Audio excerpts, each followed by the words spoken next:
Good evening, everybody. I am Corey Wilcox, and I'm over here interviewing Misha Krstic as an individual jazz musician that people should be aware of, who's currently in Belgrade, Serbia. But he definitely spent his time in the U.S. He's played with some greats such as Teddy Edwards, Alvin Queen, Junior Cook, Bill Hardman, Clark Terry. He's also met up with great associations such as Art Blakey, Jimmy Wood, Kenny Clark, etc. And he's been in the crutches and in the essence of jazz when jazz was full-time alive, especially when he first visited the States back in 1966. So, how are you doing today, Misha?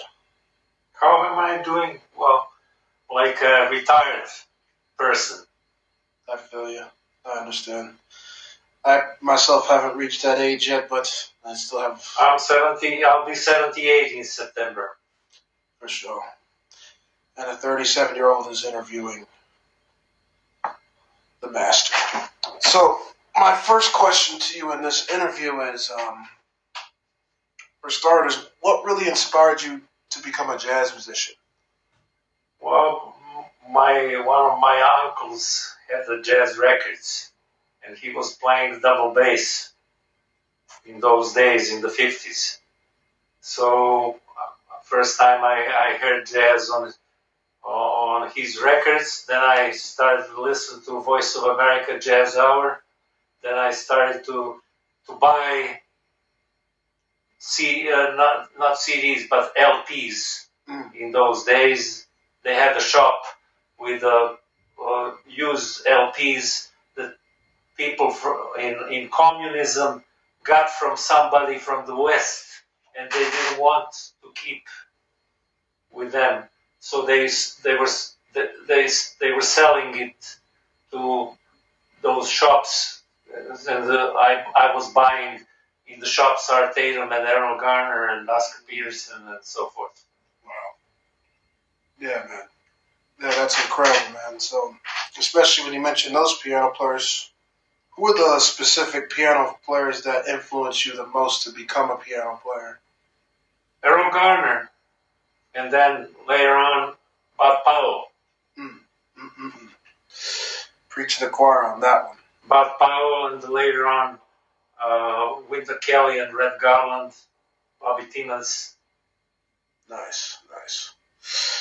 Yeah, those are some swinging cats you just mentioned. Yeah, definitely. You don't find such cats nowadays. No, definitely not. So my next question to you is, during that time, who are the most innovative jazz musicians at that time? Let's say probably from... It was between, let's say, 1955 or something, and until 1965. I think that decade was the most important in jazz history development. Nice. And who are the musicians that you would say during that time that really influenced you, especially who was responsible at that time from 1955 to 1965, for example? If you take, there are a couple of trumpet players like Lee Morgan, Dizzy Gillespie, also Miles Davis and Clifford Brown and Fats Navarro. And among the tenor players, it was Dexter Gordon, not Junior Cook, but Dexter Gordon and Gene Ammons. Yes, that guy. Gene Ammons and Stanley Turrentine. Yep. And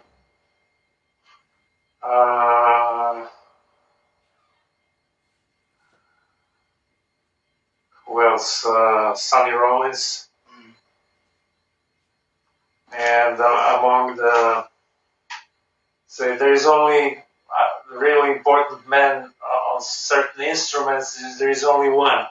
So there is one, like Jimmy Smith on the organ, Milt Jackson on the Weimbrach harp,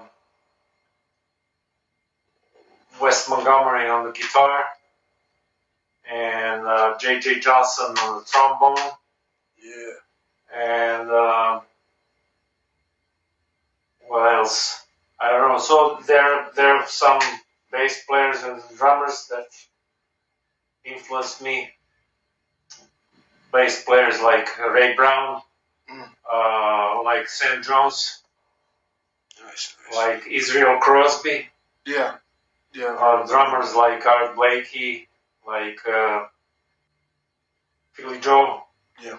Like I don't know what to say. So that they're on bass and on drums, you have more people than on trumpet and saxophone that can influence you, because you have to be more original on saxophone and trumpet than on bass and drums. I can see And that. on the piano, there are maybe around 10 or dozen players, but starting with Bud Powell, Thelonious Monk, Red Garland, Wynton Kelly, Bobby Timmons, even like some funky players like Les McCann. Yeah. I like that guy. Les McCann, Gene Harris with the three sounds in those days. Gene Harris. Yeah. Man. Yeah, so, those are some I agree, very important, powerful people. Yeah. That even students nowadays didn't really acknowledge until, the players. So you have only one white person that's original, like Bill Evans, but there is also a question how much it is jazz or how much it is close to jazz. Understandable. I know what you mean. Yeah.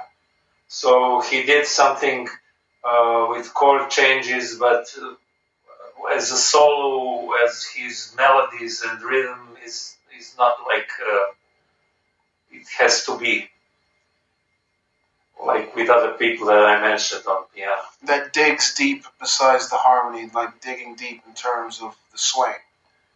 Or some of these. In terms of swing, I told you Ray Bryant, maybe. Yeah. Maybe Wynton Kelly, Red Garland, Gene Harris, Horace Silver, Yeah. Bud Powell, Thelonious Monk,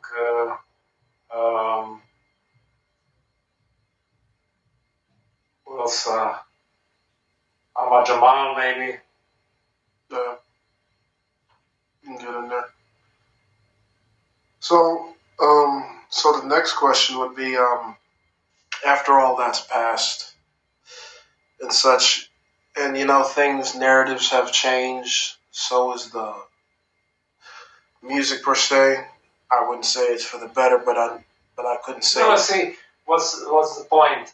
The style, every style, any style, maybe it's Dixieland or swing music or bebop or any style has a certain point when it reaches the climax, and after that, people only reproduce. They cannot invent anything that can be introduced to the style and not to spoil the style.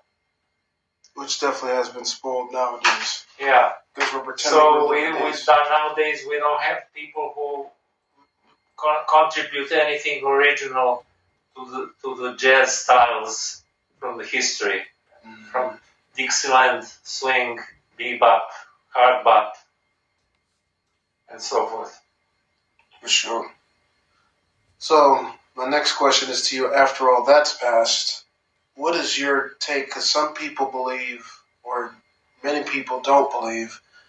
What is your take on the phrase "jazz is dead"?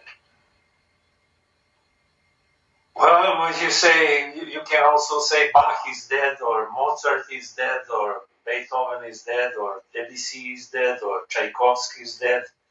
Everything's reached the climax, the maximum. So you cannot improve it anymore. You can only spoil it if you change something when the style reaches the climax. Mm. So it takes time to develop to the climax.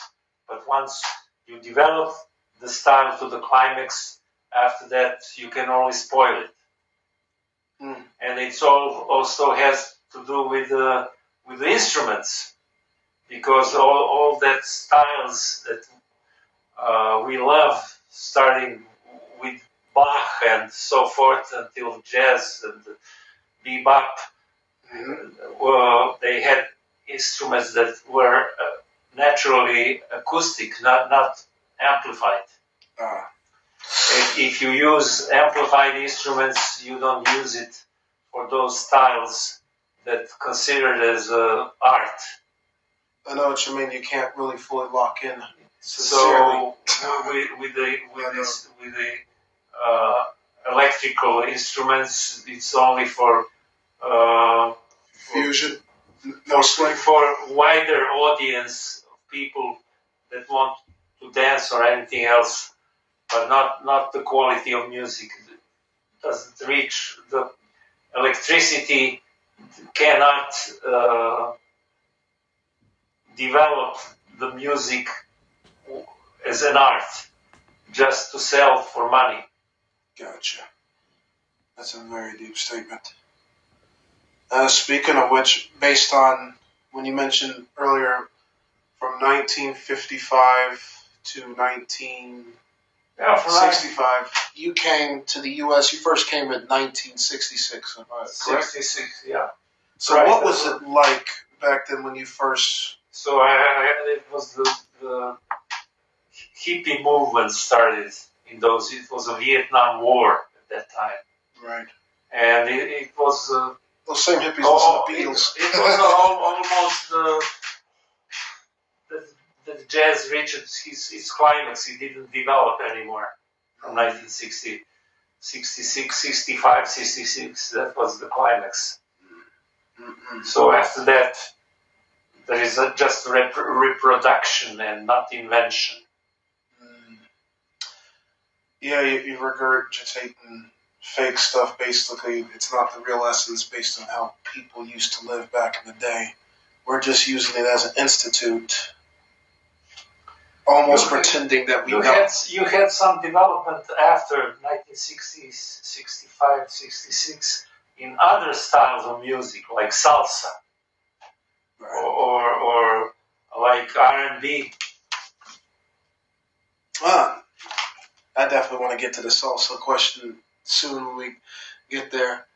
So what was your experience? So your experience playing with the American musicians at that particular time when you first came there? Well, I almost learned everything here in Belgrade, but I improved the style playing with the American musicians and being in the States. Something that you cannot develop in Europe. You can develop the theories, but the practical things you see and you hear something else that you are not aware staying in Europe. I know what you mean. And I guess this is part of the reason why Europe acknowledges that more than the Americans back then. I guess depending on which party. It's national type of music. You cannot play salsa in Czechoslovakia like they play in Cuba or Puerto Rico. So that's the same thing is with jazz. You cannot play the jazz like it's played in United States. You cannot play it in Europe, Asia, or Africa, or wherever. Yeah, neither you can play the Balkan music anywhere else outside. Right. But there are some differences.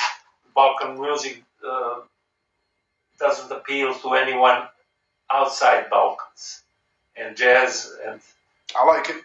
and jazz and samba and salsa. It can appeal to the whole world.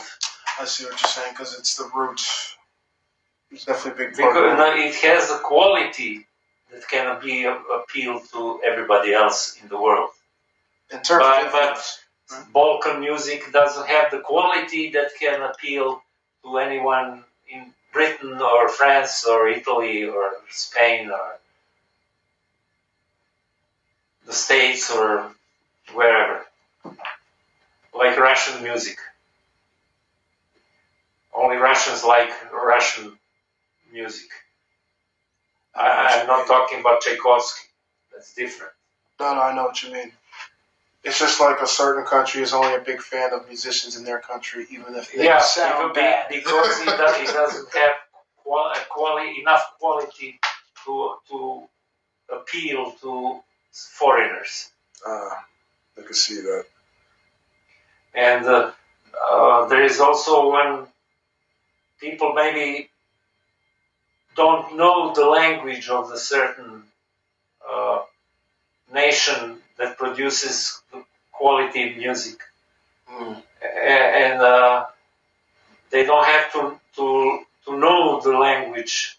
Like you don't have to. You may, but you must know English in order to play jazz. You must know Spanish to play salsa. You must know Portuguese to play samba. But when it's old music like Bach and Mozart, and you don't have to learn German in order to appreciate German composers in the old days. Oh yeah, that's one heavy influence from Bach. Not so much the same essence, but definitely it's hard to explain. I mean, just the amount. So jazz is connected with English language. It's not played in Africa. No, I agree. Or Caribbean. Or I had an opportunity to teach somebody in Havana, Cuba. So his main problem was the accents. Accents of his music were on 1 and 3 instead of 2 and 4, like in jazz. I see what you're saying. The accents have a lot to do. Yeah. They just gave me an epiphany. So this guy, heritage is African, like somebody in the States, but the accents in the States are on 2 and 4 offbeat. Right. But the accents in Cuban music are on 1 and 3. I see the difference in that scenario for sure. So foreigners can copy easily the melody, and maybe the harmony changes of certain music, but it's hard to copy the rhythm. So what you find like jazz in Europe, the rhythm is very weak. Because not like American. Because you're not gaining it from the source of what the rhythm was coming from, especially current communities like from the gospel and blues. Yeah, definitely gospel. Oh, speaking of which, how was your experience attending the black church during your time when you were staying in California as a? No, I went to the black church in California, but I was going rather when I was in Tucson in Arizona. I was going every Sunday to the black church. But it's also important which kind of black church. Oh yeah, that. Because the best is, for music's sake, is to go to Kojic, Church of God in Christ, not to Evangelist or Baptist or certain Presbyterian or whatever. Right. I see that. So in Kojic, they use all kinds of instruments that they don't use in other denominations. What are those instruments? Because they use all the kinds of instruments that we are using in jazz. I see. It was piano and electric piano and Fender bass and. I wasn't even born yet. I'm born in 1988. So yeah. You can imagine how deeply a different time period, different decade of influences. So my next question is, as a former teacher, do you think the institution is degrading jazz itself right now? Well, it gives you like an information. So when you get the information, you have to develop yourself by listening to certain right people. Yeah. And the school doesn't teach you that. You must buy the records and learn from the records. That's true.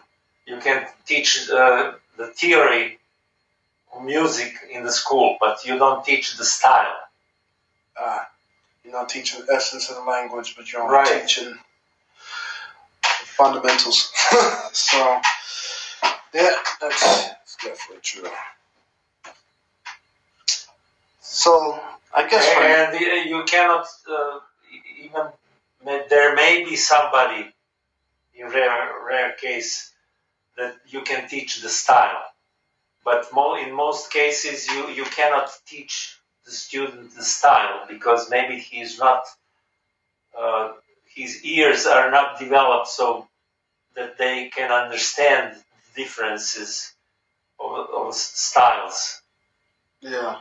So they think they can improvise, but it's not the jazz style of improvisation. It makes no sense. And people like music because of the style, not because of theory. Oh, yeah, I agree with that. And then notice nowadays people have their over-reliance on theory and such. So, in my case, I can enjoy listening to gospel, to R&B, to samba, to salsa, but I cannot play it because I am not on the level to play it authentically, like I'm playing bebop. Because you didn't grow up at that environment. I don't know Spanish. I don't know Portuguese. And I play bebop, but I cannot play originally blues like a black people. So I don't play it in public. I know what you mean. But bebop is different. It's a combination of certain music styles, so it becomes bebop. So you can learn to play something that's developed and invented by people that are not from your nation, from your speaking language, but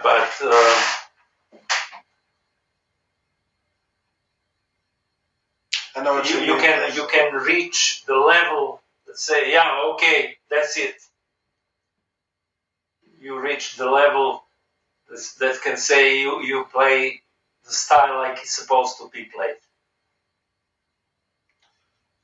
At the same time, but you have to listen and to start listening at the early ages. I know what you mean. And speaking of style and language, I wanted to ask you about Afro-Cuban music. Like, what was your... Well, Afro-Cuban music, I was in Cuba. They have 5 different types of Afro-Cuban music. And each one is different. But if you don't know the Spanish language, then your phrasing is not going to be like they're speaking. Oh, yeah, because it wouldn't be fully sincere enough to have that full essence of growing up. If you don't know Portuguese, you you can't play play Brazilian music.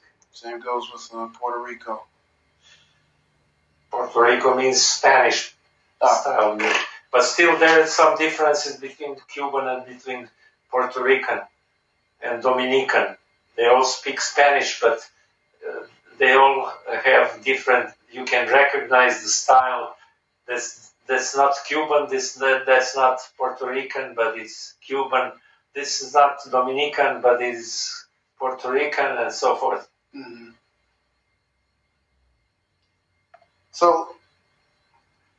But then you can go so deep that you can, if you learn and you listen to jazz so long time, and I'm 78, and I listen to jazz since I was 11. So it's about how many years? 78. Oh yeah. So you can distinguish the style of Detroit and the style of Chicago and the style of Philadelphia, and you can say, yeah, this guy comes from Texas, and oh yeah, just like I can tell if you come from Motown, Michigan, West Coast, or New Orleans, right, or New Orleans, or where I'm from, Florida. But Florida is not famous that has original jazz at all. No, but we have a lot of reggae. Yeah, well, reggae is nothing to do with North American music. Yeah. Oh no, I know. Jamaica. I'm aware. We just had a line because it's not too far away from us. But yeah, definitely blues, for instance. But blues, yeah. So you can tell some differences between blues from the South, Deep South, and the blues from Chicago. They're both blues, but they are not the same. Oh, I'm sure. And there's one thing I do know. It's like the further you go down south, the more greasy it gets. I mean, I don't know how it was back then. Even in gospel music, it's different. If you have a mass choir in Mississippi or somewhere up north or west. Detroit, yeah, I know what you mean. There's a Detroit mass choir, Atlanta mass choir, yeah, etc. Yeah, and a lot of people, to those people that have not been to the States before, let's just say each state. Those who were not in the States ever.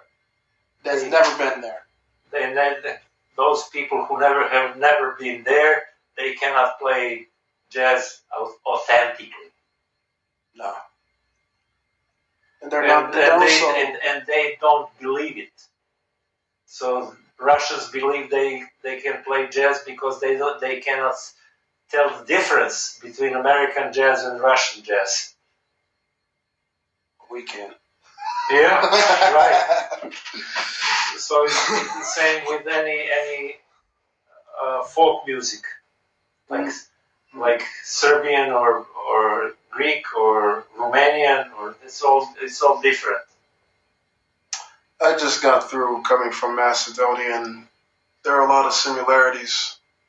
At the same time, I'm sure you Balkan individuals definitely can tell the difference. I couldn't fully. Well, I don't like Macedonian. It's similar to Bulgarian music. Odd rhythms, 7/8, 9/8, something. But I don't like this music, not because of odd rhythms, but I don't like the expression, the melody. Right. I know what you mean. So my last question to you for now, before we end part 1 of this interview, and thank y'all for coming. This last question is, what is your message to the next generation that is interested in playing this music?